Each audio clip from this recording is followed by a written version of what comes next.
Hi guys, welcome back to our YouTube channel ട്രക്കിറ്റ് സ്റ്റോറീസിന്റെ പുതിയൊരു വീഡിയോയിലേക്ക് എല്ലാവർക്കും സ്വാഗതം. സോ ഞാൻ ഇന്നും വന്നിട്ടുള്ള ഒരു മൂവി റിവ്യൂ ആയിട്ട് തന്നെയാണ്. ഇന്നലെ ഓൺ റിലീസായിട്ട് ഇറങ്ങിയിട്ടുള്ള ആസിഫ് അലി നായകനായി വന്ന കിഷ്കിന്താകാന്ഡം എന്ന് പറയുന്ന മൂവിയുടെ റിവ്യൂ ആയിട്ടാണ്. സോ നമുക്ക് നേരെ വീഡിയോയിലേക്ക് പോകാം. കിഷ്കിന്താകാന്ഡം ഒരു മിസ്റ്ററി ത്രില്ലർ ജോണറിൽ വരുന്ന ഒരു മൂവിയാണ്. ഡയറക്ടർ ദിൻജിത്ത് അയ്യത്താൻ. ദിൻജിത്ത് അയ്യത്താൻ ഒരു നവാഗതനായിട്ടുള്ള സംവിധായകനാണെന്നാണ് കരുതിയത്. പക്ഷേ 2019 പുള്ളി നവാഗതനായിട്ട് അരങ്ങേറിയത്. കക്ഷി അമ്മിനിപിള്ള എന്ന് പറയുന്ന ആസിഫ് അലി നായകനായിട്ടുള്ള മൂവിയുടെ ഡയറക്ടറായിരുന്നു ദിൻജിത്ത് അയ്യത്താൻ. ഈ ഒരു 5 വർഷത്തിന് ശേഷം പുള്ളി എടുത്തിട്ടുള്ള homework, hard work and effort എന്താണെന്നുള്ളത് അതിൻ്റെ റിസൾട്ടാണ് കിഷ്കിന്താകാന്ഡം എന്ന് പറഞ്ഞ മൂവിയിൽ നമുക്ക് കാണാൻ സാധിക്കുന്നത്. പുള്ളി ഒരു ഹൈലി ടാലന്റഡ് ആയിട്ടുള്ള ബ്രില്യൻ്റ് ആയിട്ടുള്ള ഡയറക്ടറുടെ ലിസ്റ്റിലേക്ക് ഉൾപ്പെടുത്താവുന്ന ഒരു ഡയറക്ടറായിട്ടുള്ള ഒരു ഔട്ട്പുട്ടാണ് നമുക്ക് ഈ പടത്തിൽ പുള്ളി തന്നിട്ടുള്ളത്. അതുപോലെ തന്നെ ഈ പടത്തിന്റെ മെയിൻ ബാക്ക് ബോൺ എന്ന് പറയുന്നത് സ്ക്രിപ്റ്റാണ്. സ്ക്രിപ്റ്റ് ആൻഡ് സ്ക്രീൻ പ്ലേ ചെയ്തിട്ടുള്ളത് ബാഹുൽ രമേശാണ്. ബാഹുൽ രമേശ് തന്നെയായിരുന്നു അന്ന് കക്ഷി അമ്മിനിപിള്ളയുടെ DOP ആയിട്ട് വർക്ക് ചെയ്തിട്ടുള്ളത്. ഈ പടത്തിന്റെ DOP ബാഹുൽ രമേശ് തന്നെയാണ്. സോ നമ്മൾ മൈൻഡിൽ നമ്മൾ വിഷ്വലൈസ് ചെയ്യുന്ന ഒരു കാര്യങ്ങളാണല്ലോ സ്ക്രിപ്റ്റിലും സ്റ്റോറിയൊക്കെ ആയിട്ട് എഴുതുന്നത്. അത് അവർ തന്നെ ക്യാപ്ചർ ചെയ്യുമ്പോൾ ഉണ്ടാകുന്ന ഒരു സുഖമുണ്ടല്ലോ, ആ ഒരു മാജിക്കാണ് നമുക്കിതിൽ കാണാൻ സാധിക്കുന്നത്. Bahul Ramesh script and screen play അതുപോലെ DOP ഗംഭീരമായിട്ട് തന്നെ ചെയ്തിട്ടുണ്ട്. അതുപോലെ തന്നെ എൻ്റെ എഡിറ്റർ സൂരജ് എസ് തന്നെയാണ് കക്ഷി അമ്മിനിപിള്ളയുടെ എഡിറ്റർ ആയിരുന്നത്. പുള്ളിയുടെ റോള് ഗംഭീരമായിട്ട് തന്നെ പുള്ളി ചെയ്തിട്ടുണ്ട്. അനാവശ്യമായിട്ടുള്ള കട്ട് ചെയ്തു എന്ന് പറയാനല്ലാതെ കട്ട് ചെയ്തു എന്നും നമുക്ക് പറയാൻ പറ്റില്ല. പക്ഷേ ആ പടം ഡിമാൻഡ് ചെയ്യുന്നത് എന്താണോ അതെല്ലാം ഈ മൂവിയിൽ ഉൾക്കൊള്ളിച്ചുകൊണ്ട് തന്നെയാണ് എഡിറ്റിങ്ങും ഗംഭീരമായിട്ട് ചെയ്തിട്ടുള്ളത്. ഈ 3 പേരുടെയും ഒരു കൂട്ടായ്മ തന്നെയാണ് അന്നും ഇന്നും നമുക്ക് കാണാൻ സാധിക്കുന്നത്. ഇവരുടെയും വേറെ മൂവീസൊക്കെ ഉണ്ട്. ബാഹുൽ രമേശിനായിട്ടും സൂരജ് എസിൻ്റെ ആയിട്ടും വേറെ ഒരുപാട് മൂവീസൊക്കെ ഉണ്ട്. പിന്നെ ഇതിലെടുത്ത് പറയേണ്ട ഒരു കാര്യമാണ് മ്യൂസിക്, സ്പെഷ്യലി BGM. വിജയരാഘവൻ സാറിനായാലും ചില സീനിലൊക്കെ വരുന്ന ഒരു മ്യൂസിക് ഉണ്ട്. ഈ ഒരു പടം മിസ്റ്റർ ത്രില്ലർ ജോണറാണെന്ന് പറഞ്ഞല്ലോ. അപ്പോൾ ആ ഒരു അറ്റ്മോസ്ഫിയർ ക്രിയേറ്റ് ചെയ്യുന്ന തരത്തിലാണ് അതിൻ്റെ BGM ആയിക്കോട്ടെ, മ്യൂസിക് ആയിക്കോട്ടെ എല്ലാം ചെയ്തിട്ടുള്ളത്. അതിൻ്റെ കൂടെ തന്നെ എടുത്തു പറയേണ്ട കുറച്ച് ടെക്നിക്കൽ ടീംസാണ്. എസ്പെഷ്യലി ആർട്ട് ഡയറക്ഷൻ, അതുപോലെ തന്നെ sound designing, sound mixing and colouring. ഈ ഒരു കാർഡും അതിലൊരു വീടും അതിന് ചുറ്റുപറ്റി നടക്കുന്ന ഒരു സംഭവം, ഇതൊക്കെയാണ് ഈ പടത്തിലൂടെ പറഞ്ഞു പോകുന്ന മെയിൻ ആയിട്ടുള്ളൊരു ഏരിയ. ഫോറസ്റ്റ് ഒക്കെ ആയിട്ടുള്ളൊരു കണക്ഷൻ വരുന്നൊരു പടമാണ്.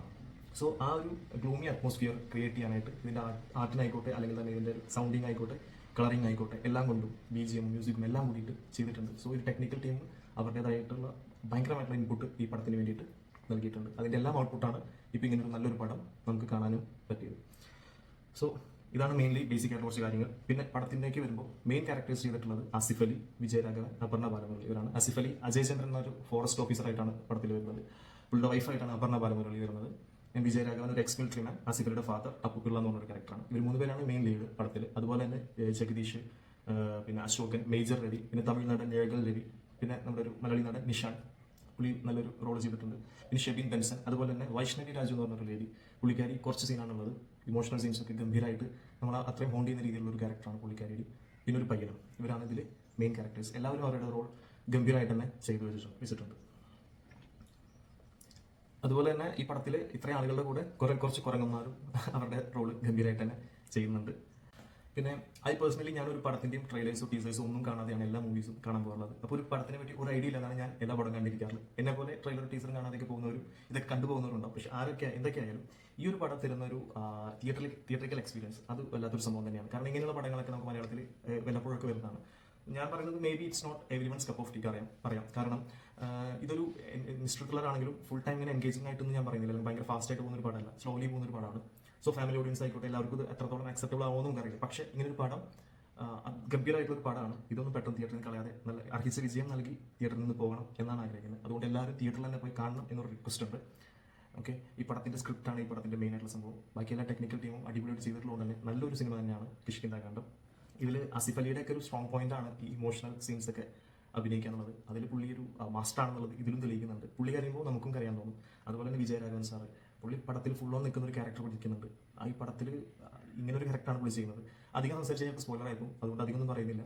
പുള്ളിയുടെ പെർഫോമൻസ് എൻ്റെ അപർണ ബാലമുരളി, നമ്മൾ അപർണയും ആസിഫ് അലിയുടെ കോമ്പോ എന്ന് പറയുമ്പോൾ ഒരു ഫീൽ ഗുഡ് എന്റർടൈനറൊക്കെയാണ് നമ്മൾ കണ്ടിട്ടുള്ളത്. പക്ഷേ ഇങ്ങനെ ഒരു കോമ്പോയിൽ ഇവർ കാണുന്നത് നന്നായിട്ടുണ്ട്. പിന്നെ ഇതിലൊരു ട്വിസ്റ്റും സസ്പെൻസും ഒക്കെ ഉണ്ട്. സസ്പെൻസ് ഒക്കെ നമുക്ക് മേ ബി കുറച്ചും കൂടി മുന്നേ പ്രഡിക്റ്റ് ചെയ്യാനൊക്കെ സാധിക്കുമായിരിക്കും. പക്ഷേ ഒരിക്കലും അത് അവർ ആ പട ക്ലൈമാക്സിലേക്ക് ആ പോയിന്റിലേക്ക് കൊണ്ട് എത്തിക്കുന്നത് നല്ല രീതിയിൽ തന്നെയാണ്, നല്ല ഇൻട്രസ്റ്റിംഗ് ആയിട്ട് തന്നെയാണ് പോകുന്നത്. സോ സ്പോയിലേഴ്സ് ഒന്നും നമ്മൾ പറയുന്നില്ല.